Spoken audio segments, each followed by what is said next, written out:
Labdien, dāmas un kungi, investori un uzņēmēji. Man ir patiesas prieks sveikt jūs jau ikgadējā Nasdaq OMX rīkotajā konferencē priekš investoriem.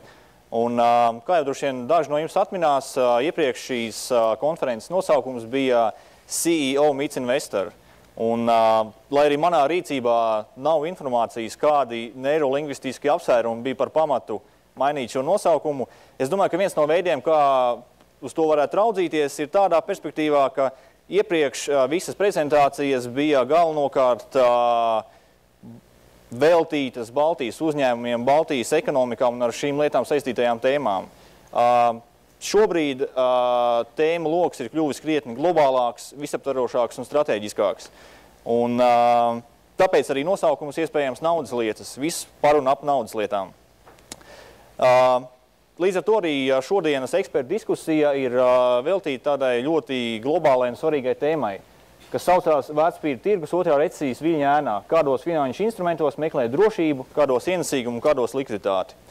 Un, ja reiz mēs esam pieskārušies ekspertiem, tad es domāju, būtu tikai godīgi iepazīstināt ar katru no viņiem, bet tā pavisam īsi, jo plašāka informācija atrodam jūsu izdevuma materiālos. Iespējams, arī plašāka informācija varat atrast sociālajos tīklos, ja šie kungi tur ir aktīvi.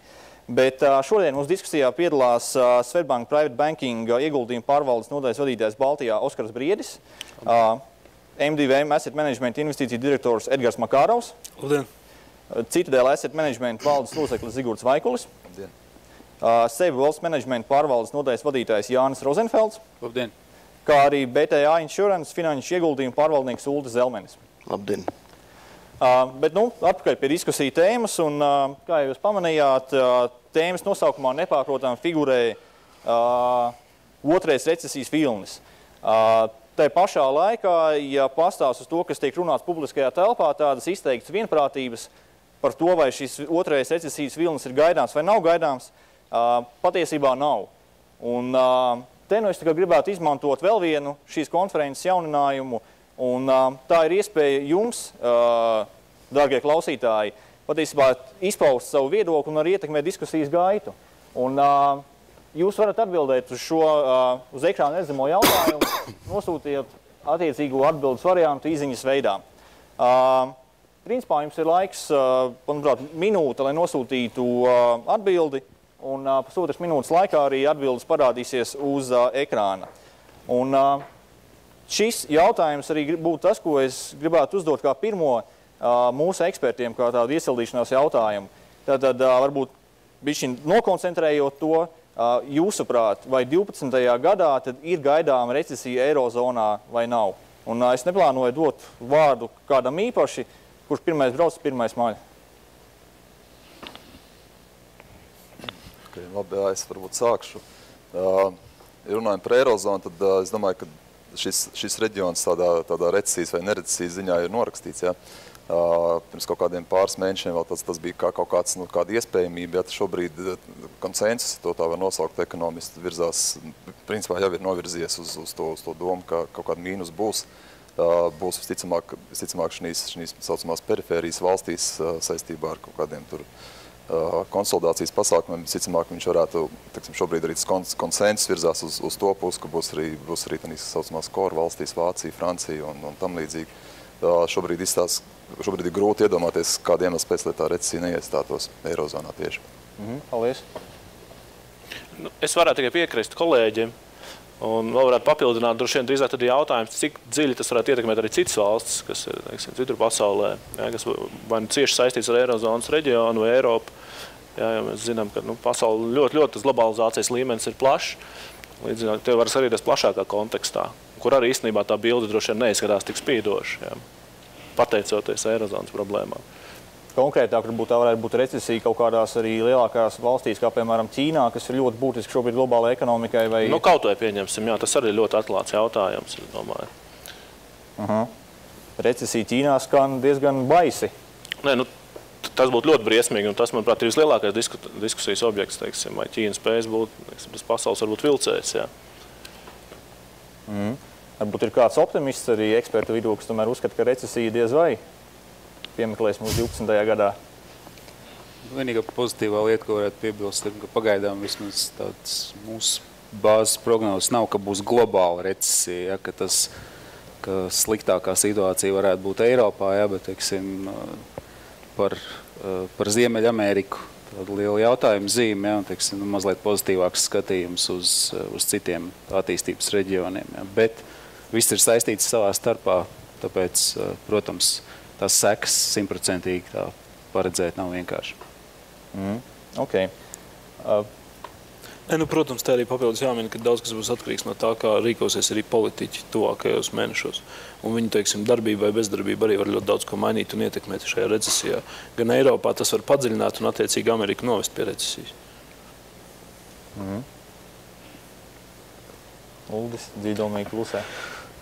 Es gribētu teikt, ka par Eiropu, es domāju, ka ir pilnīgi viennozīmīgi, ka mēs pirmajā pusgadā redzēsim recesiju, un ja Vācija turpinās, ja, teiksim, tās proficītu valsts turpinās savu līdzinējo politiku, tad acīm redzot, tā situācija vēl vairāk varētu pasliktināties, ja tiks, teiksim, Dienvidu Eiropas valstīm uzlikts pienākums samazināt savus izdevumus un tā tālāk.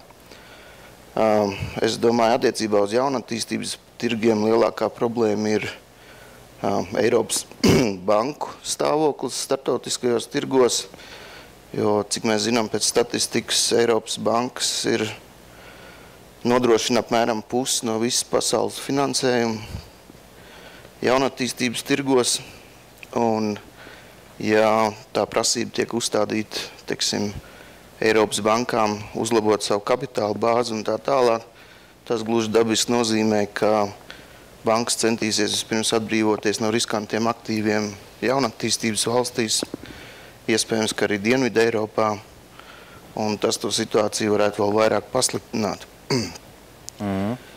Attiecībā uz Ameriku, es domāju, šobrīd dati ir vēl ļoti optimistiski, un, teiksim, tirgu valda pārliecība, ka nekas slikts nevarētu notikt.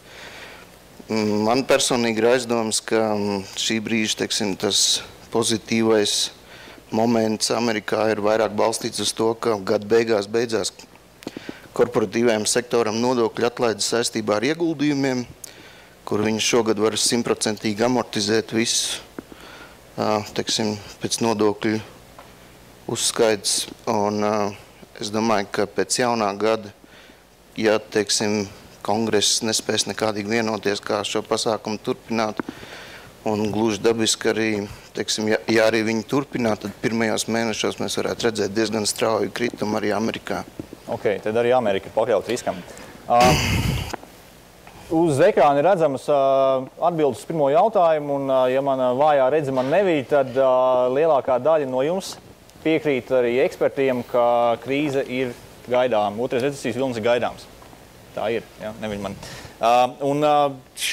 Turpinot šo tā kā pavedienu par recesiju, manuprāt, ļoti aktuāls jautājums ir, kur tad īsti meklēt drošību. Un patiesībā tas jautājums ir mūžīgs, un principā viņi varēja iekļaut arī jebkurā gadā, jebkurā, teiksim, konferencē. Bet, manuprāt, ir kaut pāris simptomi, kas liecina par to, ka, lai cik tas banāli neskanētu, šoreiz tas viss varētu būt savādāk, jo ja mēs skatāmies uz to krīzi, tad šī parādu krīze smaguma centrs ir novirzījies no privātā sektora uz valsts sektoru. Un es teiktu, ar katru dienu aug to ritumu Eiropas valstu saraksts, kuru spējai pildīt savas saistības, tirgus galīgi vairs netic. Un, tur var minēt tādus bēdīgi slavenus piemērus kā Grieķija, Itālija, bet patiesībā, ja mēs pastamies arī uz Francijas obligācijām, tad pat Francijai šie ienesīgumi sāk augt. Un tas mans jautājums varbūt būtu tāds, vai šoreiz viss ir tieši tāpat kā vienmēr, un mēs varam meklēt drošību rietumu valstu obligācijās, vai tomēr drošība būtu jāmeklē kaut kur citur. Un pirms jūs atbildat uz šo jautājumu, es labprāt arī uzdotu nākamo jautājumu auditorijai, kas ir ļoti cieši saistīts, un principā jums ir jāizvēlās no, varētu lūdzu, jā, es redzu, jums ir jāizvēlās no tā, kurā no šo valstu obligācijām jūs labprāt investētu savu naudu. Obligācijas ir ļoti līdzīgas, viņas visas ir eiro valūtā, dzēšanas termiņš arī ir līdzīgs 6 līdz 7 gadi. Un, kā jūs redzat, ienesīgums arī ir daudz maz līdzīgs. Kamēr jūs atbildat, es labprāt dotu vārdu mūsu ekspertiem par to, tad, kur īsti meklēt drošību šobrīd. Jāni, tu minēji, ka tāda interesanta teiciena, šī reize būs savādāk. Manuprāt, iepriekšējās krīzes viss notika ar to, ka uzskatīja, ka šī reize būs citādāk. Līdz ar to, es domāju, varbūt tik daudz būtiski nav mainījies pasaulē drošībā. Ir, protams, varbūt iepriekš bija anomālija un tās valstis, kas, teiksim, kuras tu jau minēji, pārlieku tērēja ar pārāk lieliem parādu, teiksim, apjomiem, tik uzskatīts pietiekami droši, tikai tāpēc, ka atrodas Eirozonā. Tā tālāk, ja, drīzāk, es teiktu, ka viss kopējais līmenis, riska līmenis pasaulē ir audzis arī sākot no, teiksim, drošākā gala, tas ir kļuvis nedrošāks, un kas bija varbūt nedrošs, pietiekami riskants, tas ir vēl nedrošāk. Un tādā ziņā, teiksim, es domāju, varbūt tik būtiskas izmaiņas nav notikušas, ja? Bet jāņem vērā, ka es domāju, tāds teiciens kā bez riska ienesīgums droši vien, ka varētu teikt, uzskatīt, ka savu jēgu sāk pazaudēt. Tas arī ir taisnība. Bet es arī saprotu, droši vien tos jautājumus arī vedināju uz tādu domu, ka uzņēmuma obligācijas, teiksim, varbūt varētu būt tas virziens, ja tā skatās. Varbūt valstis vairs nav tik izteikti droši jāstās ar uzņēmumu virzienā, bet tie pēdējie notikumi tirgu joprojām parāda, ka tās uzskatītās valsts joprojām tomēr investoru naudu plūst uz turieni, ja, un tas pārsteigums arī bija varbūt nesen, kad viengada obligācijas Vācijas ir negatīva ienesīguma šobrīd ir tirgojās. Ja.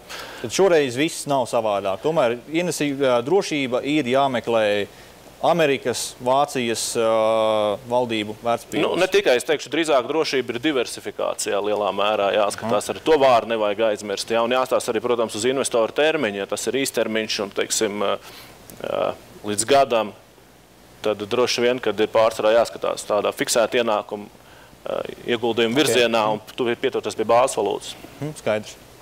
Katram cilvēkam drošība tas ir tāds sava izpratne par to, kā viņš jūtās droši, uz ko skatoties un kur, teiksim, viņš droši jūtās. Ja? Un te, protams, ir jāpiekrīt, ka diversifikācija ir ļoti nozīmīga, jo tādā veidā var izvēlēties, uz kuru pusi iet un kas, teiksim, bet pašreizējā situācija pierāda, ka ir noteikti investoru daļa, kas labprāt izvēlās stabilus un drošus uzņēmumus, kas strādā ļoti, teiksim, tādos saprotamos sektoros ar saprotamām lietām, kā naftas ieguva pārstrāde, benzīna tirzniecība, jā, teiksim, komunālie pakalpojumi. Nav tā, ka ir, protams, ļoti daudz uzņēmumu, kas cieši dotajā situācijā, bet vairāk tomēr investori dotajā brīdī uzticās tieši uzņēmumiem, jo visi saprot, ka uzņēmums nevar dzīvot ar vairāk kārtīgu parādu bāzi. Tu domā, ka drošību varētu meklēt šo uzņēmumu akcijās vai obligācijās? Es domāju, ka drošību kā tādu var meklēt tomēr vairāk fiksēti ienākumu instrumentos, tie ir banku depozīti, tās ir obligācijas.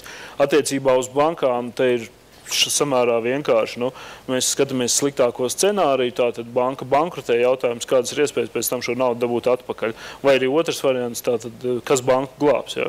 Ir lielās bankas, kas ir strukturāli nozīmīgas konkrētām valstīm, tās, protams, varētu tikt glābs savukārt, ņemot vērā, ka to banku skaits, kas aiziet, teiksim, problēma situācijās arvien palielinās, tad ir jāņem vērā, ka mazākās bankas tiks glābtas arvien retāk. Skaidrs. Jā, es piekritīšu iepriekšējiem ekspertiem. Domāju, īpaši nekas nav mainījies drošības ziņā. Protams, tā ir Amerika, Vācija un UK varbūt vēl arī, vai ne? Tās obligācijas, kas ir, teiksim, tiem augstākiem reitingiem, viņas arī šoreiz ir arī uzvedušās attiecīgi. Arī kā Edgars teica par to drošības, kurš teiksim, komfortabli jūtās un kas, kuram ir drošība, tad pa lielam, es domāju, viss, kas ir 3A, 2A, jā, šīs obligācijas, tās mēs varam uzskatīt par tādu, tur jānotiek kaut kam ļoti, ļoti sliktam, jā, lai šādi reitētas valsts vai uzņēmumi nepildītu savas saistības, jā, viss, kas jau sāk virzīties uz kaut kādu BB, jā, pusi, tur jau sākās jau spēlēšanās patiesībā ar uguni. Tā kā es domāju, jā, ka patiesībā diez vai kaut kas būtiski ir mainījies. Un pašā laikā tomēr var piekrist arī tam, ka ir šobrīd vērojams tāds investoru intereses, tāds nosliece uz korporatīvo sektoru. Teiksim, ja kādā valstī ir, piemēram, nezinu, ar 1A reitingu vai ar 2A reitingu ir kompānija, kur ir tāpat reitēta, jā, kam ir stabils bizness, tad tad nu, ir šis pārdomu brīdis, varbūt te ir labāk pie kaut kāda reālam biznesam aizdot naudu nekā valstī, kura var tur, nu, nezinu, kaut kādu iemeslu pēc aiziet pa kaut kādu skuju vai respektīvi Itālijas taku, ja. Bet es domāju, ka tas ir atsevišķi gadījumi drīzāk, kopējā tendence tāpat, kas parasti. Es gribētu piemetināt par reitingiem, ja, kad ja iepriekš esam ieraduši paļauties lielā mērā uz to darbu, ko reitinga aģentūras ir veikuši, tad šobrīd ir daudz lielāks mājasdarbs jādara pašiem, analizējot to katru konkrēto teiksim, obligāciju emitentu, ja, lai saprastu, kas tiešām lācītiem vēderā. Ja, jo šobrīd redzam, ka reitinga aģentūras redzot to, kā viņas tagad masveidā pazemina reitingus emitentiem, par kuriem nevienam nebija nekāda šauba jau vēl pirms dažiem gadiem. Ja, tad šeit, es domāju, investoriem pašiem ir daudz vairāk, daudz detalizētāk jāanalizē katrs ieguldījums pirms viņu veikšanas. Jā, es varētu piekrist, bet arī šā laikā arī domājot, teiksim, paņemsim to pašu Ameriku, ja, kas veido pusi no visiem 3A reitētajām obligācijām pasaulē. Ja, tieši tās ir viņa obligācijas. Tad, nu, it kā Amerika, ja mēs pastamies uz viņu fundamentāli, ja, tad tur patiesībā ir drausmas, ja, šausmas. Viņiem tā dinamika, kā parāda un budžeta deficīti un strukturālie deficīti. Viss īstenībā, nu, ja tā nebūtu Amerika, nekādā gadījumā tādus papīrus vai tādu emitenti nevajadzētu pirkt. Bet ir šis tomēr kaut kāds, nu, teiksim, tas status, ja, etalona status viņam piešķirts, un ir tie investori, kuriem tā nauda ir iezīmēta, nu, teiksim, tam drošākajam, ko vispār var atrast, vai pieņemsim amerikāņu investoriem, Amerikas valdība būs, jebkurā brīdī tas nu, papīrs of last resort, kurā vispār likt to naudu, ja tā, ka viss ir slikti. Ir tāda nianses. Protams, es piekrītu.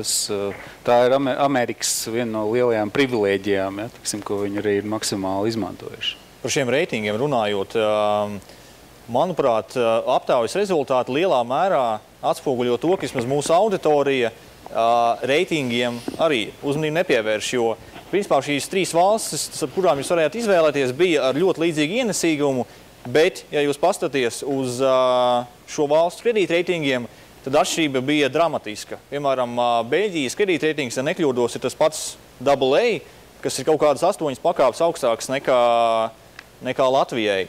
Un tad varbūt jautājums Zigurdam, kas minēja, ka tomēr tie AA papīri būtu tie, uz kuriem būtu jāmeklē drošība, vai mēs to pašu varam attiecināt arī uz Beļģiju? Nu, šeit savukārt ir tas jautājums par tiem atsevišķiem emitentiem, vai tas ir, mēs varam atkal to nosaukt par sistēmiski svarīgu valsti. Ja. Iespējams, Beļģija tāda nav, un ja viņai ir šie rādītāji nu, bēdīgi, tiešām bēdīgi, vai ne tieši par šiem deficītiem, un, nu, kas tie parastie, ja visi, tad viņi krīt ārā. Un, principā, savukārt šīs visas valsts, lai arī nu, principā visām ir investīcija reitings savukārt. Jā. Šīs, es domāju, jau ir tās saucamās robežu valstis, kurās nu, tā drošība ir tāda, teiksim, diezgan apšaubām kvalitāte. Es gribētu pieminēt, ka, teiksim, ievadu runā tika pieminēts, ka, nu, teiksim, šī krīze ir pārgājusi uz valdībām. Patiesībā, teiksim, pašas valdības lielā mērā nav krīzes iemesls. Krīzes iemesls ir privātā sektora parādi. Un, teiksim, tirgus arvien vairāk sāk atpazīt tās valsts, kurās šī privātā sektora parāda problēmas ir pietiekami lielas. Teiksim, kā viens no piemēriem varētu būt Spānija, kur valdības parāds nebūtu nav tik liels. Bet visiem ir skaidri zināms, ka Spānijas privātā sektora parāds ir nu, teiksim, viens no lielākajiem pasaulē attiecībā pret viņu iekšzemes koproduktu. Un tas patiesībā rada būtisku risku valdībai, teiksim, kaut ko būtiski mainīt ekonomikā. Tas ir pirmkārt. Otrkārt, ja mēs runājam par likviditāti, tad es domāju, ka pilnībā var piekrist kolēģiem, teiksim, lielie tirgi saglabās savu, teiksim, pievilcību tuvāko 2-3 gadu laikā. Tur gan cilvēkiem parasti rodas problēmas ar to, ka ienesīguma principā nav. Bet tad cilvēkam ir jāizvērtē, vai es samierinos ar mazu ienesīgumu pretstatā tam, ka es citās aktīvu klasēs varētu pazaudēt naudu.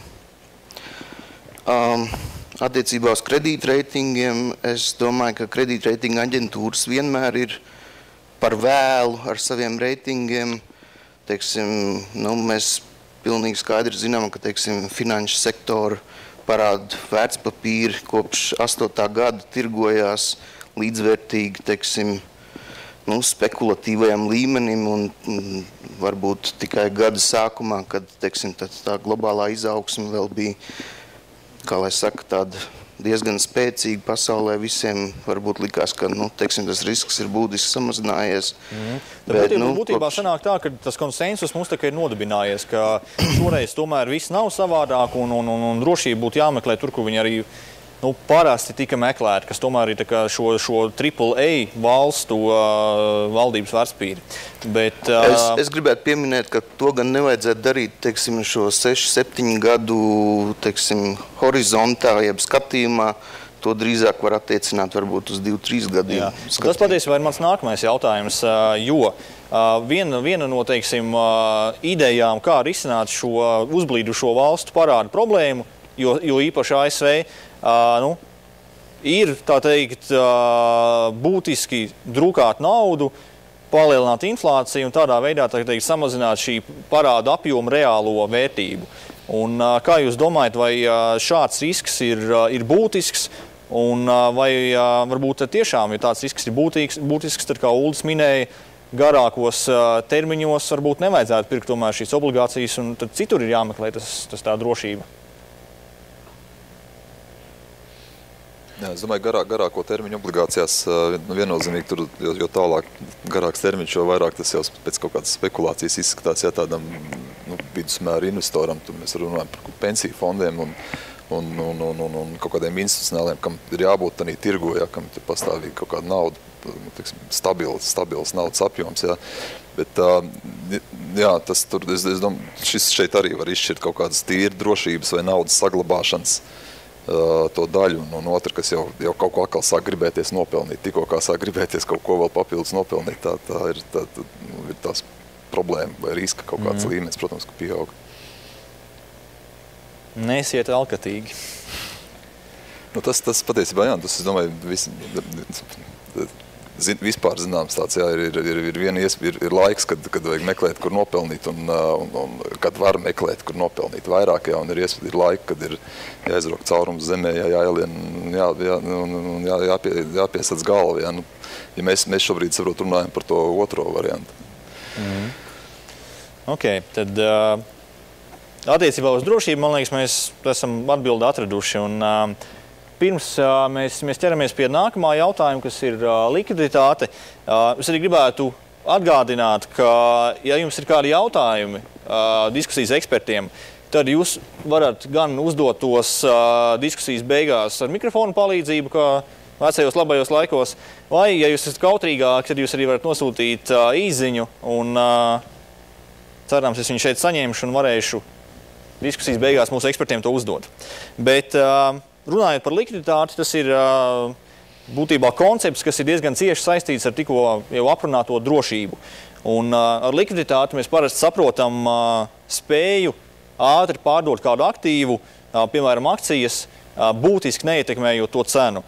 Tad, principā tā ir spēja ātri un nesāpīgi tikt ārā no pozīcijām.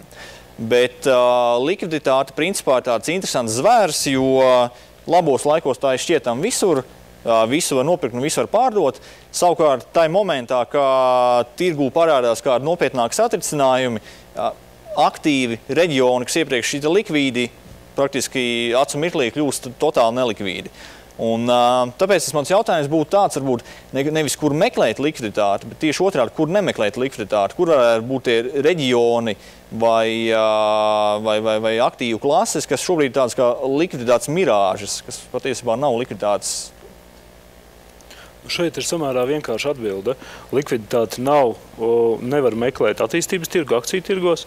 Likviditāti praktiski nevar meklēt obligāciju sektorā, lai mums arī kā gribētos, domāt, pat arī samērā kvalitīvām obligācijām tā ir problēma.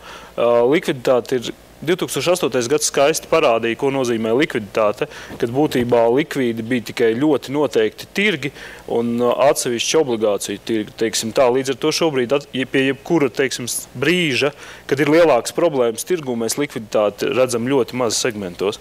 Tā kā šobrīd meklēt aktīvus, iegādāties viņus ar mērķi, tikko kļūst slikti, mēs viņus pārdosim, es būtībā neieteiktu nevienam. Jā, un es domāju, ka viens no tādiem parametri, 2 parametri, tas ir atkal tas pats tirgus lielums, dalībnieku skaits, jā, vidējais, tā palielina. Jo tālāk atkal no tā kaut kāda tā kodola, tie saucamie kaut kādi jau tie robežu tirgi, ja, kas ir arī attīstības tirgi, jo tur tas viss ir kļūst mazāks un mazāks, abi šie gan apjoms tirgus, gan arī dalībnieku skaits. Tur atkal nekas interesants īpaši nebūs tādā ziņā. Viss tas pats vecais ir tas likvīdais, jā, lielākie tirgi akciju un tālāk. Okay. Edgaram patīk uzsvērt, ka arī depozīts, bankas depozīts ir finanšu instruments. Un neseno notikumu gaismā es gribētu uzdot ļoti ķecerīgu jautājumu. Vai īstermiņa depozīts var tikt uzskatīts par likvīdu ieguldījumu, ņemot vērā, ka investori, kas savu naudu pielikuši bankā, kuras vārdu iespējams nedrīkst šeit minēt, viņi tomēr uz kaut kādu laiku iesaldē to naudu. Pat ja viņiem, teiksim, ieguldījums bija līdz 100 000 eiro. Ņemsim vērā, ka, ja mēs tā reāli pieejam situācijai, tas iesaldējuma laiks nebija tik liels. 10 dienas objektīvi. Tas nav tiešām daudz, jo uz doto brīdi visi tie, kas vēlējās un varēja saņemt savus līdzekļus, ir saņēmuši.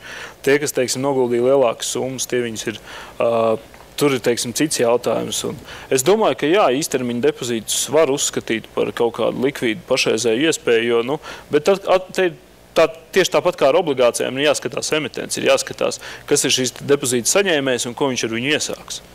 Vienkārša situācija, un te viņi arī tā ir jāpieiet. Un es domāju, ka depozītu nevar viennozīmīgi šobrīd pateikt, ka banku depozīti nav interesants ieguldījuma veids.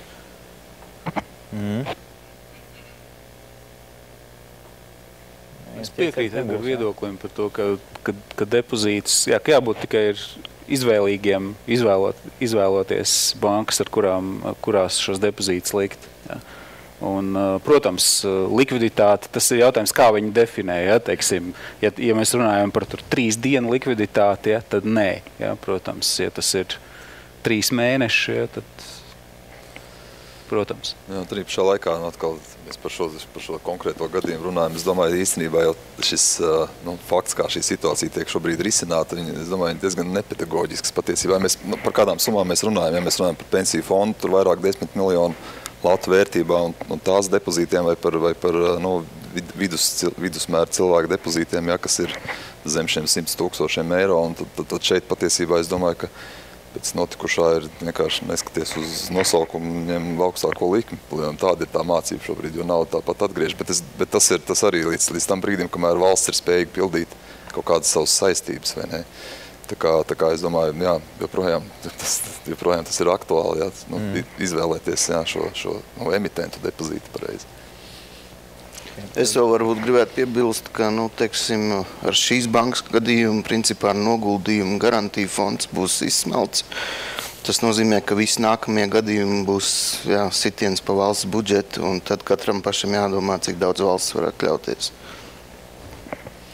Teiksim, mēs redzam, ka Snoras, piemēram, Lietuvā, principā valdība negrib uzņemties nekādas saistības ārpus to, kas, teiksim, ir, tie paši garantētie 100 000.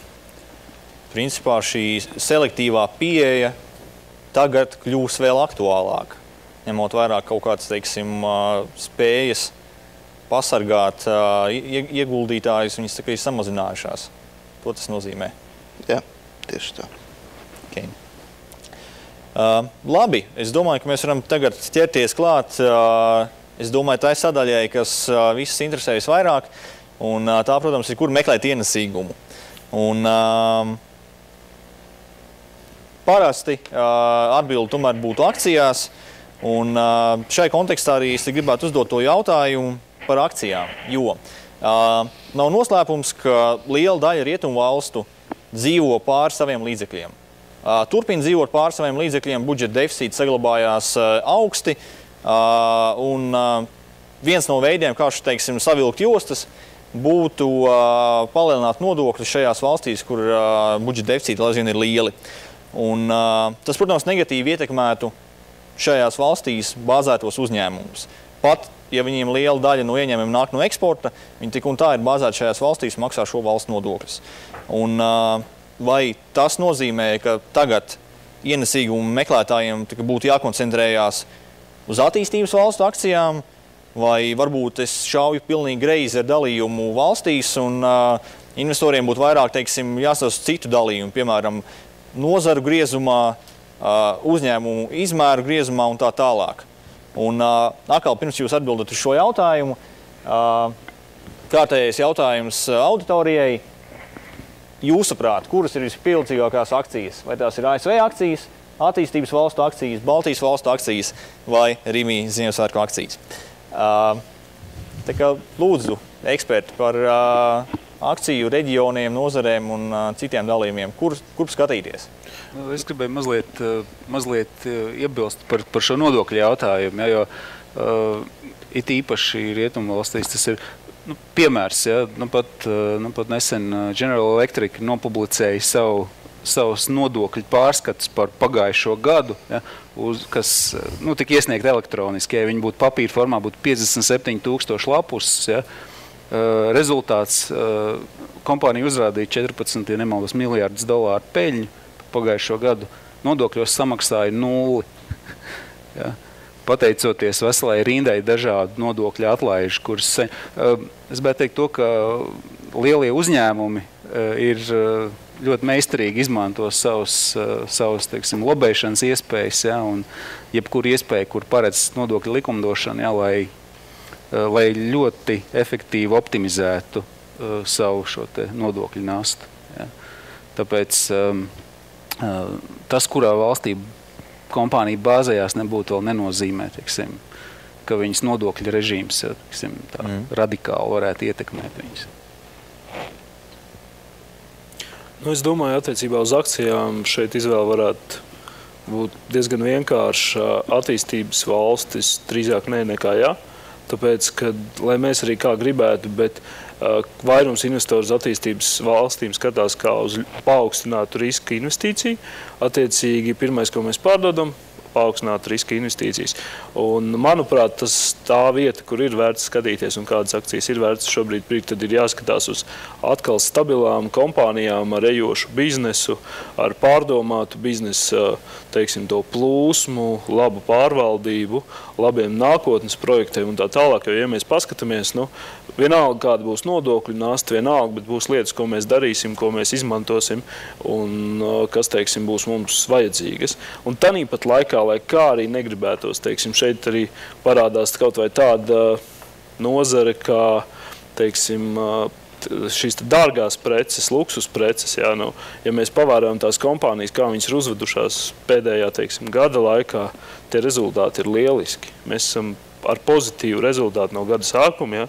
Ja mēs paņemam Louis Vuitton, Hennessy, šo te kompāniju, viņi ļoti lieliski jūtās un ļoti ātri atgūstās pie kuras mazākās pozitīvā iemesla tirgu.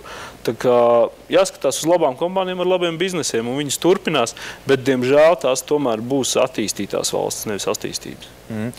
Luksus preces. Šo stāstu es jau dzirdu labu laiku.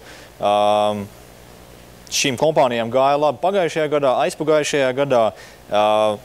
Arī to akcijām gāja labi aizpagājušajā un šajā gadā un pagājušajā gadā. Viņas bija jau arī salīdzinoši dārgas jau pagājušajā un aizpagājušajā gadā. Vai nav sasniegts tas līmenis, ka labi bizness ir ļoti pievilcīgs, bet tā cena, ko mēs maksājam par šīm luksus preču kompānijām, tomēr jau ir diezgan uzpūsta? Mēs atgriežamies šeit pie jautājuma par noslāņošanos. Ir nabadzīgākais slānis paliek nabadzīgāks, bagātais paliek bagātāks, un bagātais slānis savus paradumus nemaina. Es gribētu varbūt nedaudz piebilst, ka cilvēkiem vajadzētu varbūt paskatīties, kā tā ekonomika tiek būvēta. Un tur mēs redzam 3 lielus tādus segmentus kā mājsaimniecības, uzņēmumi un valdība. Mēs vairāk vai mazāk zinām, ka attīstības tirgos mājsaimniecības ir nonākušas situācijā, kad, varbūt, ja viņas gribētu aizņemties, viņām vairs neviens īsti nedos. Valdības arī ir nonākušas līdz tai situācijai, kad viņām daudzām ir šis jautājums jāapdomā. Un jautājums paliek par uzņēmumiem. Uzņēmumi, protams, šobrīd ir vislabākajā situācijā, bet, kā jau Jānis pieminēja un tā tālāk, tas viss ir vairāk vai mazāk ekonomikas, politikas jautājums, jo, pēc 8. gada krīzes valdības darīja visu, lai maksimāli nodrošinātu to, ka šī piedāvājuma puse, jeb uzņēmumi tiktu glābti, saglabāti un, nodrošinātu to attīstību. Tad, ja mēs skatāmies atpakaļ, no kā tad sastāv ekonomika, tad mēs skaidri zinām, ka gala patērētājs ir mājsaimniecība. Un mājsaimniecības pēdējos 20-30 gados ir dzīvojušas uz parādu. Tas nozīmē, ka viņas ir aizņēmušās ar domu, ka viņas nākotnē samaksās par to, ko viņas tērē jau tagad. Tas nozīmē, ka tā izaugsme, ko mēs pēdējos 20-30 gados esam redzējuši, principā ir zināmā mērā jau aizņemta no nākotnes. Tas nozīmē, ja mājsaimniecības tagad samazinās savus parādu līmeņus, viņas nevarēs tik daudz tērēt, kā viņas to darīja pagātnē. Otrs ir tas, ka mēs visi tikko sākumā runājam, ka valdības ir nonākuši līdz tam līmenim, kad viņas vairs īsti nevar aizņemties un tirgus vairs netic. Tā būtiskākā problēma ar valdībām ir tā, ka mēs esam izveidojuši globālu ekonomiku, kur finanšu tirgos kapitāls brīvi plūst un meklē savu labāko vietu. Tā pašā laikā uzņēmumi meklē sev ražošanas vietas, kur var lētāk saražot un sev maksimāli nodrošināt peļņu. Tad valdības nonāk situācijā tādā, kad mēs nodrošinām it kā sociālās garantijas un tā tālāk, bet valdībām īsti vairs nav nekādu kontrolas, nekādu rīku, kā viņas var nodrošināt to, ka viņas vispār var iekasēt nodokļus, jo, no uzņēmuma puses kapitāls brīvi plūst un savukārt uzņēmumi meklē, kur vislētāk var saražot. No otras puses, tās vietējās mājsaimniecības, kas ir palikušas, ir aizņēmušās tik daudz, ka viņas aplikt vēl papildus ar nodokļu slogu ir diezgan... Šis ir ļoti labs arguments, ka mājsaimniecības ir aizņēmušās tik daudz, ka vēl aizņemties nebūtu iespējams, un būtībā šis nodokļu slogs ir jāsamazina, kas nozīmē to, ka patēriņš varētu neaugt vai pat sarukt. Savukārt, ja mēs pastamies uz attīstības valstīm, tad tur šis parādu slogs mājsaimniecība tomēr ir zemāks. Un vai šis arguments tomēr nevarētu kalpot par labu tam, ka attīstības valstīs izaugsme ekonomikas varētu būt straujāka, līdz ar to investīcijas šo valstu akcijās varētu būt straujāka. Un, starp citu, tas arī ir tas, ko mūsu auditorija saka, ka attīstības valstu akcijas ir pievilcīgāks nekā ASV akcijas. Viņi gan arī saka, ka Rīmijas Ziemassvētku akcijas ir visinteresantākās, un tas laikam nozīmē to, ka mēs kaut kā diezgan garlaicīgi vadām šo diskusiju, bet tad tomēr par attīstības akcijām. Es gribētu pieminēt, es jau sākumā pieminēju par to, ka Eiropas bankām ir ļoti būtiska loma starptautiskajā finansēšanā. Apmēram pusi no starptautiskā finansējuma nodrošina Eiropas bankas. Ja viņas šobrīd ir spiestas samazināt savus risku, tas nozīmē, ka jaunatīstības valstis, jeb tās valstis būs tās, kas cietīs visvairāk. To mēs arī šobrīd redzam akciju tirgos, kad, ja mēs pēc lielā krituma augustā, jūlija beigās augustā redzam kaut kādu atkopšanos pat Eiropā un Amerikā, tad patiesībā, ja mēs skatāmies uz jaunatīstības tirgiem, tad šis segments ir viens no vissliktākajiem. Tieši ekonomikas ziņā? Nē, es tieši runāju par akciju tirgu. Manuprāt, vakardien es vēl skatījos MSCI Emerging Markets bija, stipri sliktāk, tas pēdējo 2-3 mēnešu atdevu bija daudz sliktāk nekā Eiropas akcijām. Tā ir pirkšanas iespēja? Protams, jā, bet, kā es pieminēju, tas būtiskākais jautājums ir tas, ka Eiropas bankas nodrošina būtisku, finansējumu daļu starptautiskajā finansējumā. Otrs ir tas, ka lielākā daļa, šo attīstības valstu modelis ir bāzēts uz eksportēšanu. Un, ja mēs, teiksim, apšaubām to, ka attīstības, jeb tajās stabilajās valstīs mājsaimniecības īsti vairs nevarēs audzēt savu patēriņu, tad rodas jautājums, uz kurien tad viņi eksportēs un tā tālāk. Protams, mēs varam arī domāt, ka, teiksim, šajos jaunatīstības tirgos pašmāju finansēšana un patēriņš attīstās. Tas var notikt. Jautājums ir, kā tas notiks un kurā brīdī tas notiks. Okay. Varbūt kāds no ekspertiem dala manu un auditorijas optimismu par attīstības tirgiem, bet tomēr visi uzskata, ka šobrīd labāk būtu jāiet uz attīstītajiem tirgiem un samērā kvalitatīvās un labi pārvaldītās un stabilās kompānijās. Diemžēl, jā, lielā mērā jau to attīstības tirgu ekspozīciju var arī ieguldot kaut vai, teiksim, Mācijas akcijās. Ja. Bet attīstības tirgi, tieši tas iekšējais patēriņš, kam Uldis jau drusku pieskārās, varētu būt tas faktors, kas varētu palīdzēt pasaulē. Ja pieņem, ka Ķīnas urbanizācijas līmeni, tur potenciāls ir droši vien neizsmeļams, bet akciju tirgos, diemžēl, tik ātri nevarētu arī reflektēties. Ja, un tas jau gandrīz jau kā lamu vārds kļūst šis, teiksim, par konverģences efektiem, ja, un tā tālāk. Ja. Viņi tik ātri, diemžēl, nenotiek, kā mēs gribētu, ko mēs Latvijā pieredzējām. Līdz ar to tā ekonomika, kas pieļauj potenciāls tur ir labs, bet no otras puses ir ļoti liels tas vispār nevēlēšanās uzņemties risku, ja, investoros. Un tas, diemžēl, varētu būt stiprāks faktors tuvākajā nākotnē nekā ieguldīt.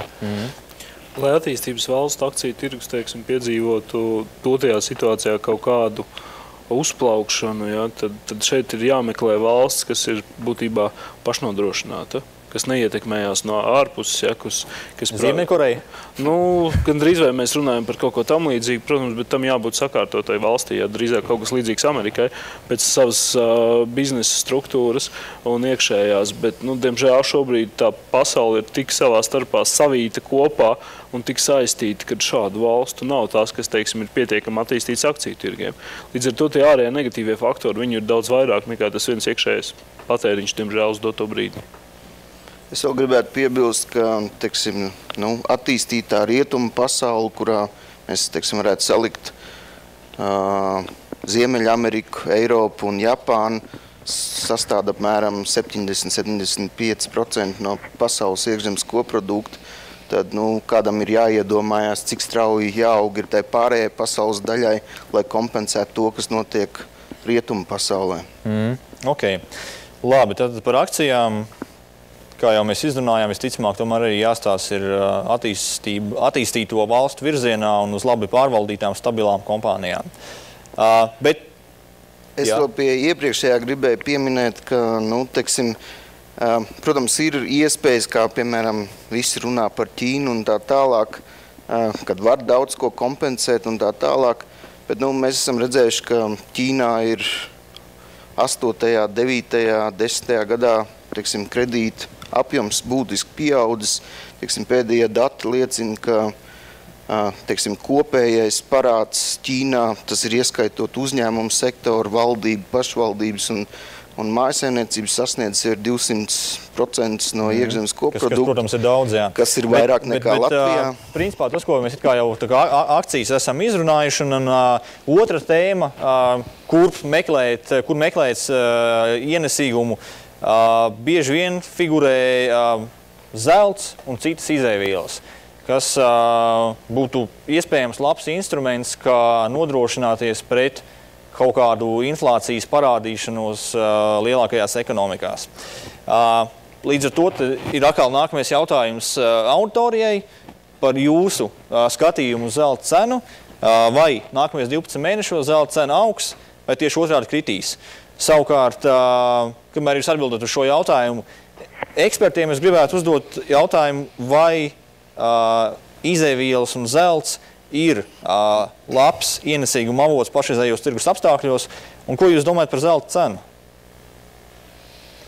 Es domāju, ka zelts un izēvielas tās ir kaut kādas divas dažādas lietas, pilnīgi, kam vispār nav nekāda sakara vienam ar otru, jā, tiešām kaut arī viņas abas roka no kaut kurienes ārā, bet runājot par zeltu, te ir, man liekas, ir tāds, it kā viss ir ļoti vienkārši, jā, tas ir psiholoģisks aktīvs, kuram cena, principā, izrēķināt pēc kaut kāda pieprasījuma piedāvājuma cenu praktiski neiespējami, noteikti kaut kādu patieso vērtību praktiski neiespējami, jo nav vispār nekāda naudas plūsma. Viņš var maksāt cik, vai ne? Viņš var maksāt 2000, maksāt 10 000 arī tikpat labi, manuprāt. Un tā zelta tēma, es domāju, ka viņi nav vēl izspēlēti pilnībā. Un šie faktori arī pasoties, teiksim, uz tirgu, ja, kā zelts viņš vienu dienu ir kā riska aktīvs, citu dienu viņš kā aizsardzības aktīvs, ja.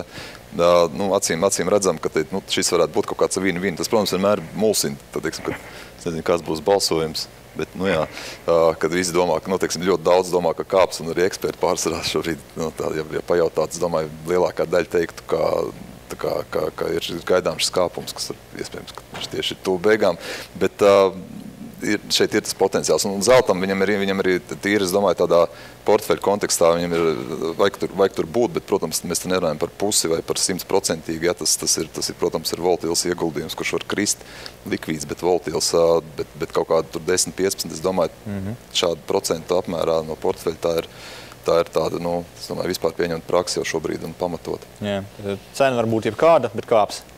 Jā, virziens, es domāju, joprojām ir uz augšu. Okay. Es domāju, tā garākā termiņā skatoties, jā, noteikti, ka zelts var kalpot jebkurā ieguldījuma portfelī kā daļai aizsardzību pret inflāciju, bet ņemot vērā šo te volatilitāti, kādu mēs esam novērojuši zelta tirgu, ja, redzam arī, ka ir brīži, kad zelts arī var par pār $100 tur arī nedēļas laikā nokristies visai viegli. Tad mans ieteikums būtu, piemēram, veidot šo zelta pozīciju pa daļām garākā laika periodā. Ja, tādā veidā daudz mazāks risks ir noķert kaut kur tieši tur visneveiksmīgāko ieejas punktu. Ja. Ja šī pozīcija tiek veidot kā ilgtermiņa aizsardzība pret inflāciju, ja, tad labāk to darīt pakāpeniski pa daļām, ja portfeļa izmēra to atļauj. Uldis ir sakniebas lūpas un kaut ko gribu teikt, acīm redzam. Es gribētu piebilst, ka visi ir nofokusējušies to, ka zelts ir nodrošināšanās pret inflāciju. Es gribētu teikt, ka zelts ir arī nodrošināšanās pret deflāciju, jo ilgstošā deflācijas periodā bankas parasti bankrotē, un tad, kad neviens vairs negarantē depozītus, tad turēt seifā zeltu ir drošāk nekā turēt depozītu. Un, ja tas stāv seifā, tad neviens jums droši vien to neatņems. Tā kā tas ir arī nodrošinājums pret deflāciju. Attiecībā par kaut kādām tuvākajām prognozēm, es domāju, ka kamēr Eiropā saglabāsies, likviditātes problēmas, un es domāju, ka viņi saglabāsies vēl kaut kādu laiku, tikmēr es domāju, ka īpaši kaut kādu būtisku pieaugumu es īpaši neprognozētu. Savukārt, tai brīdī, kad tās problēmas būs tik tālu samilzušas un kad politiķiem cits nekas neatliks, kā nospiest pogu centrālajā bankā, lai tiktu drukāt naudu, tad es domāju, ka tā cena būtiski pieaugs. Un kam būtu jānotiek, lai zelta cena būtiski samazinātos? Es domāju, ka pietiek ar to pašu likviditātes krīzi, ko mēs redzam, kaut vai tie pēdējie kritumi, tie arī ir tikai saistīti ar likviditāti, kad cilvēki ir vienkārši spiest pārdot savas pozīcijas, lai nodrošinātu, pietiekamu likviditāti. Droši vien kāds iemācīsies ražot no gaisa zeltu, tas varētu pieļaut samazināt cenu. Bet es domāju, ka investoram vispirms tomēr par zeltu, domājot investēt zeltā, ņemot vērā arī pieredzi, ka investoru horizonts tomēr parasti ir īss, maksimums 3 gadi, varbūt pat īsāks, līdz ar to tomēr vajag apsvērt vairākas reizes, vai tas zelts patiešām ir portfelī tik daudz nepieciešams, varbūt, ja viņš dārga lieta izskatā mājās, ir pietiekami, jo tieši dēļ tā riska aktīva, volatilitātes var nākties vienkārši pēc tam ciest, jā. Es vēl gribētu piebilst, ka tīri praktiskā nolūkā varbūt sudrabs ir praktiskāks nekā zelts. Vienīgais sudraba problēma ir tā, ka mājasemniecībā nolūkos vai? Jā, arī tādā ziņā. Ja tev ir zelta monēta tad, teiksim, ja tu esi nonācis līdz situācijai, ka tev jānopērk maizes, kukulis un tev jādod visu monētu, tas tā varētu būt diezgan nepraktiski. Savukārt tu vari atdot kādu karotīti, sudrabu vai vēl nesko. Bet, teiksim, būtiskākā problēma starp sudrabu un zeltu ir tā, ka zelts principā, izņemot atsevišķās elektronikas nozarēs un juvelīru izstrādājumās, principā netiek nekur izmantots. Savukārt sudrabs ir industriāls metāls, kurš būtiski var krist tikai tāpēc, ka krīt rūpniecības apjomi. Pareizi, jā. Mums patiesībā nav daudz laika palicis vairs diskusijai, bet es vēlreiz gribētu atgādināt, ka jautājums jūs varat iesūtīt. Ja tāda ir, protams, jūs varat viņus arī uzdot verbālā veidā. Bet pēdējais jautājums, ko es gribētu uzdot mūsu ekspertiem, ir par to pašu ienesīgumu. Varbūt ir kaut kādas citas aktīvu klases, kuras mēs neapskatījām, bet kuras būtu tomēr kā vērtīgs papildinājums portfelī tādam investoram, kurš meklē ienesīgumu. Varbūt tās ir augsta ienesīguma obligācijas, varbūt tās ir izēvielas, kuras Zigurds minēja, pilnīgi cits zvērs no zelta, vai varbūt tas ir kaut kādas fondi, kas nodrošina absolūtā ienesīguma stratēģijas, respektīvi nodrošina ienesīgumu jebkuros tirgus apstākļos. Plašs jautājums. Diemžēl nebūs tāda brīnuma nuiņas, ar ko ģenerējam kaut kādus 10% kaut kādā termiņā. Dotajā brīdī katram ir jāmeklē pēc savām, teiksim, interesēm, iespējām, vēlmēm kaut kāds tas ienesīgums, kas viņam ir atbilstošs. Bet kopējā tendence šobrīd ir tāda, ka caurmērā ienesīgumi palielinās. Mēs pamazām atgriežamies kaut kādā zināmā vēsturē no šīs redzes viedokļa, ja?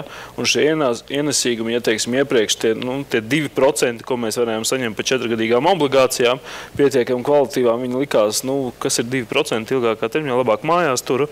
Tad šobrīd tā situācija normalizējās, un es domāju, ka viņi vēl turpinās normalizēties kādu laiku noteikti, un mēs tos ienesīgumu viņi tā lēnām turpinās arī paaugstināties. Šeit ir katram jāmeklē kaut kāds savs individuālais līmenis, kas ir tā viņa vēlama atdeve un kādus riskus viņš ir gatavs uzņemties. Protams, ir pietiekami interesanti projekti gan konkrētās uzņēmumos, teiksim, un konkrēties nozarēs, kur var iet un skatīties. Šis bizness nekur nav pazudis un viss notiek, tikai varbūt šobrīd ir jāskatās krietni plašākā. Bet, diemžēl, brīnum no viņas nav. Diemžēl. Jā, un vēl tikai varētu piebilst, ka tā arī drusku tas problēmas cēlons, ka nemitīgi kaut ko mēs meklējam jaunu, varbūt, tu tikko pieminēji absolūta ienesīguma fonda, kas varbūt ietver sevi ļoti lielu kredītu plecu saucamo, un varbūt šķietam liekas ļoti droši, varbūt arī kādreiz tieši šī nepareizā novirzīšanās kādiem ļoti populāriem īsā termiņā produktiem var radīt papildus problēmas.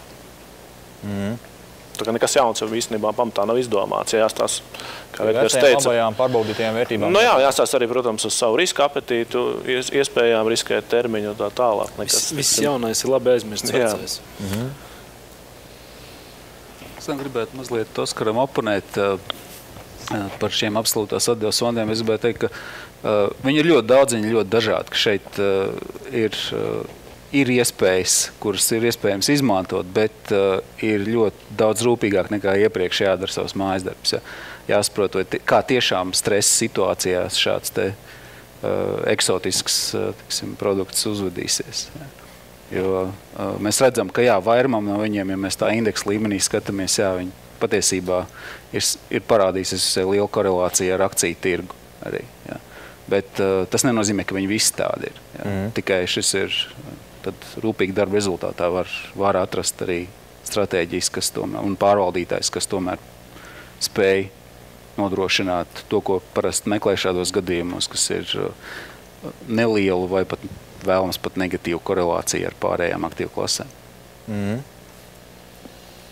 Jā, ja mēs varot par to ienesīgumu, drošums un ienesīgums, tagad par to ienesīgumu runu, tad es domāju, tas tālākais tāds puslīdz tomēr drošais punkts, es domāju, tās ir Edgara pieminētās šīs investīcija reitinga fiksēta ienesīguma korporatīvie papīri, kur tieši no ienesīguma viedokļa, tas riska kaut kāds potenciālais risks pārskatāmā nākotnē drīzāk ir pieaudzis, un pašā laikā arī pieaudzis arī šīs atdeves. Un ja mēs viņu salīdzinām šo pašu investīciju reitingu korporatīvos no attīstītajām valstīm, kompāniju papīrus, salīdzinot par to, vienalga, vai skatāmies to starpību, spredu saucamo vai kaut kādu attiecību, ja viens dalīts ar otru, tad viņi izstās vēsturiski šobrīd ļoti pievilcīgi attiecībā pret tiem pašiem superdrošiem, teiksim, Vācijas vai kāds Amerikas papīriem, etaloni, ja.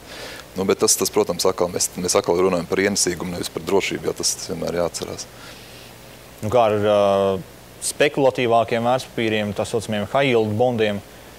Un tas drīzāk tāds tā kā akcijas, vai ne? Viņi parasti tā performance diezgan līdzīga ir, bet ar fiksētu ienesīgumu, tas, protams, tie tā priekšrocības salīdzinājumā ar akcijām, kad akcijām var nākties gaidīt 10 gadus un nesagaidīt, ja, kamēr atgriežas nopirkšanas punktā, ja, tad naudas apjoms. Fiksēts ienesīgums tomēr kaut kas pa vidu bankrotē, ja, bet galu galā kaut kāda atdeve ir, vajadzētu būt pozitīvai. Un, protams, te tas vārds nenormāli svarīgais šī brīdī, man liekas, ir šī diversifikācija, ja, nopirkt vienu kaut kādu A reitingu obligāciju, no tā veidot visu portfeli, tas ir risks ir daudz pa lielu, nedod Dievs nopirkt kaut kādu 2B, kaut kādu obligāciju, lai cik viņi labi izskatītos. Ja, risks iespējamība, ka tieši tā aizlidos trubā ir pārāk liela diversifikācija, fondi. Okay. Uldi, varbūt tevi 3 vārdos burtiski sakāmas kaut kas piebilstams? Teiksim, attiecībā uz augstu ienesīgumu parādu vērtspapīriem mans viedoklis pirmkārt ir tāds, ka pēdējos 11 gados tas ir vislabāk. Tā ir aktīva klase ar vislabāko atdevu. No tā viedokļa tas jau vien man rada zinām piesardzību. Otrkārt, mēs skaidri zinām, ka monetārās politikas instrumenti rietumos ir pienākuši līdz zināmam limitam, kad mēs īsti vairs varam samazināt būtiski procentu likmes vai vēl savādāk kaut kā būtiski, kā lai saka, stimulēt. Par high yield arī nefigurēja variants, kas varētu būt interesanti. Vai tev ir kādas, teiksim, aktīvu klases, kurās būtu vērts meklēt šo ienesīgumu bez jau minētajām? Jo mums tiešām laiks jau skrien ārā un... Vai principā jau kolēģi pateica, tā kā visu, ko varēja pateikt? Man nav kādas īpašas, teiksim, aktīvu klases, kas man patikt. Es drīzāk teiktu, ka man drīzāk jums vajadzētu skatīties un būt ļoti elastīgiem vai arī meklēt, teiksim, padomu devēju, kas ir pietiekami elastīgs un ļoti labi orientējās tam, kas notiek pasaulē. Jo, teiksim, tā situācija var mainīties diezgan būtiski dažu dienu laikā. Un tas var mainīt, teiksim, tirgus viedokli par to, kas var notikt tuvākajā laikā. Paldies. Ar šo principā mēs varam beigt, tā teikt, oficiālo diskusijas daļu, bet tagad ir laiks arī jūsu jautājumiem, un es tiešām ceru, ka kāds tāds arī varētu būt. Jā, mums mikrofonu iedos stultās. Hermanis, privāts investors. Jūs pārstāvēt iestādes, kas pēc likviditātes koeficientiem peldās naudā. Jūs piesaistat bagātu mājsaimniecību kredītus, depozītus un izdodiet kredītus. Un fantastiskas aktivitātes mēs dodam kredītus, pret ķīli jūs dalat naudu. Ja? Bet man jautājums, jūs palielieties vai tās citā jomā, ko jūs esat darījuši, lai ieguldīt Latvijas akciju tirgū? Lai attīstītu mūsu tā likviditāti Latvijas akciju tirgu. Nevis problēmas kāda šeit ir, bet man gribās, lai jūs palielītos, ko jūs esat darījuši un kādu ieguldījumu jūs esat veikuši tieši Latvijas akciju tirgu likviditātes paaugstināšanā. Nevis problēmas, bet lūdzu, kādi jūs nopelni šajā lietā, jūs iespēja palielīties. Droši vien šo jautājumu varētu tā kā pārorientēt tā, cik lielā mērā jūs investējat Baltijas ekonomikās, vai tās būtu akcijas, vai tās būtu, teiksim, obligācijas, vai tie ir vietējie depozīti, kas, teiksim, tālāk var aiziet jau kā kredīti no konkrētās bankas? Jāsaka, ja par akciju tirgu, jā, Baltijas tirgus tikai dēļ vienas problēmas, šīs zemās likviditātes, kur atkal ir kā viss to nola, ja kas ir pirmais, tāpēc, ka nav investoru, nav pietiekami liela kompānija, teiksim, mums ir grūti lieliem investoriem ieguldīt, ja? Bet līdz ar to ir cits iespējas, kāpēc arī mēģināja pārvirzīt, ja, teiksim, privātie, arī tu pārstāvi, ja, privāti, private equity, ja, riska kapitāla fondi, kas, teiksim, veicina šo tirgu un ieguldījumus. Varbūt pēc tam šīs kompānijas arī nokļūs pietiekami interesants līdz biržai. Bet pārsvarā tik tiešām, ņemot vērā, ka finanšu tirgus iekšējais pietiekami neattīstīts, pārsvarā mēs ieguldam depozītos, teiksim, obligācijās atsevišķās. Standarta variants, kā palielīties, ja bankām, ar ko viņas ir izdarījuši akciju tirgos, ir market makings. Tātad samērā vienkārša lieta. Konkrēti Latvijā, es varbūt neesmu tieši konkrēti dotajā brīdī, es nezinu, nepārzinu situāciju, bet, teiksim, tad, kad es biju tuvāk saistīts ar šo jautājumu, tad konkrētas bankas izvēlējās noteikts akcijas, un viņas stāvēja abās pusēs. Bija iespēja no bankām pat taisno, viņas uzturēja šo te pozīciju. Abās pusēs bankas uzturēja pozīciju, un tas bija pietiekami daudz akcijām Latvijā tik darīts. Ar 2008. gadu šo akciju skaits samazinājās. Es nepateikšu precīzi, kāds viņš ir šobrīd un cik tieši akcijas bankas palīdz uzturēt Rīgas fondu biržē šo te likviditāti, bet tas ir tas, ko bankas dara tieši un nepastarpināt akciju tirgos. Nav tā, ka viņas neko nedara un viņas tikai, bet viņas uzņemās attiecīgi jautājums ir, protams, pēc 2008. gada, kad akciju tirgus būtiski izmainījās un šīs pozīcijas pamainījās, bankām tas nav ne peļņas avots, nekas, viņas vienkārši abās pusēs stāv, tie parasti bija 2, 3, 4 līdz 5 tūkstoši akciju katrā pozīcijā, ja, tur var minēt konkrētas akcijas, bet, savā laikā tā pati bēdīgi slavenā Pareks banka, ja, manuprāt, bija 5 vai 6 akcijas, kur viņi uzturēja abās pusēs. Okay. Mums arī ļoti daudz jautājumu ir atnākuši no auditorijas, kas izvēlējās to darīt ar SMS palīdzību. Un es redzu, ka ļoti daudzi no jautājumiem ir par valūtām. Respektīvi par dolāru un eiro, par to, ka šīs valūtas varētu zaudēt savu vērtību. Varbūt, teiksim, 3 vārdos, kā jūs redzat, teiksim, eiro dolāru kursa, kurā valūtā labāk investēt, varbūt meklēt investīcijas kaut kādas tās attīstības valstu valūtās, kurām es jau tēmēju visu šo diskusijas laiku. Te atkal, man liekas, tas stāsts par to kodolu, un jo tālāk no kodola, jo trakāk, vai ne. Dolārs, eiro, ja gan dolārs, gan eiro zaudēs savu vērtību, tad jautājums pret ko, un principā es domāju, ka tas, tāds variants netiek izskatīts, nav pret ko viņiem zaudēt to savu vērtību, vai ne. Starp šīm divām valūtām, te tā cīņa, principā notiek, mēs paskatāmies kaut kādus gadus, cik tagad sanāk, nezinu, 4 atpakaļ, ja, tad uz to grafiku kursu. Tad īstenībā tur patiesībā viņš stāv uz vietas, ja, pagaidām. Ja, tas iznākums, lai arī vien brīdi viens sabruks, otru brīdi otrs sabruks. Šobrīd kaut kādā tādā pārstāmā nākotnē, es domāju, ka eiro šobrīd karājas pāri nedaudz vairāk riska, kaut kāda sistēmiska, kaut kāda, nezinu, sabrukuma, eirozonas, kaut kāda pārkārtošanās. Tā kā iespējams dolārs tā pareizi atbild šobrīd, bet savukārt par tām pārējām valūtām, te ir pierādījis, kas saka vēsture, pierādījis, ka mēs atkal taisam to mājas darbu, pildam, ja mēs nestamies rēķiniem, skatāmies uz valstīm, cik viņas ir, nezinu, pietiekamas, cik viņas ir atvērtas vai konkurētspējīgas, cik tur ir mazi parādi, izvēlamies, teiksim, kādas valstis, jā, supervalūta, un pēkšņi, kad sākās kaut kādas liels problēmas, tā valūta krīt vienkārši, kad sākās kaut kāda bēgšana no riska, tā valūta krīt par tiem pašiem sliktiem, par to pašu slikto eiro, par to pašu slikto dolāru un tam līdzīgi. Es domāju, te atkal tas pats, kad šoreiz nebūs savādāk, ja būs problēmas. Okay. Te noteikti ir jāatcerās vakardienas gājiens, kad lielās bankas visas kopā veic konkrētas akcijas, darbos, līdz ar to ir skaidrs, ka viņas arī nepieļaus nekādas vienas valūtas būtiski pavājināšanos vai pastiprināšanos. Tās darbības, kas ir izdarītas pēdējo mēnešu laikā, viņas ļoti skaidri parāda. Centrālās bankas rīkojās kopā, pat ja tā ir viena banka, pārējās viņas piesedz, varbūt klusām, un šeit ir maz ticams, ka būs straujas svārstības vienā vai otrā virzienā. Okay. Un mums jautājumi ir noteikti vairāk, nekā mēs spējam uzreiz atbildēt, tāpēc mēs centīsimies viņus pēc tam atbildēt Naudas lietas LV portālā.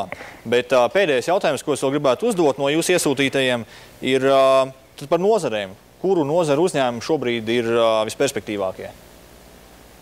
Vienkārši pāris nozares varbūt jūs varētu nosaukt. Tas, jūsuprāt, ir tās, uz kurām būtu jāskatās šobrīd.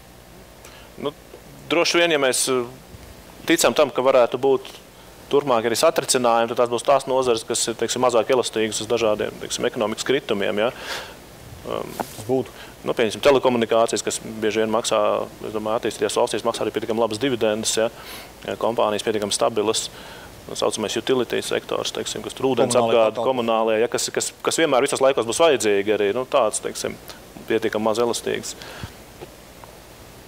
Es droši vien, ka dotajā brīdī pie IT tehnoloģijām paliktu. Jā, varbūt katra konkrētā kompānija nav varbūt tiešām tik elastīga dotajos tirgus apstākļos, bet nozara ir ļoti elastīga un tomēr spēcīgie spēlētāji viņi jūtās krietni stiprāk par citu nozaru spēcīgiem spēlētājiem šajā tirgu. Okay. Es saprotu, ka mums laiks ir iztecējis un es gribētu pateikt lielu paldies diskusijas dalībniekiem, ekspertiem un arī, protams, jums, kas piedalījāties ar saviem jautājumiem.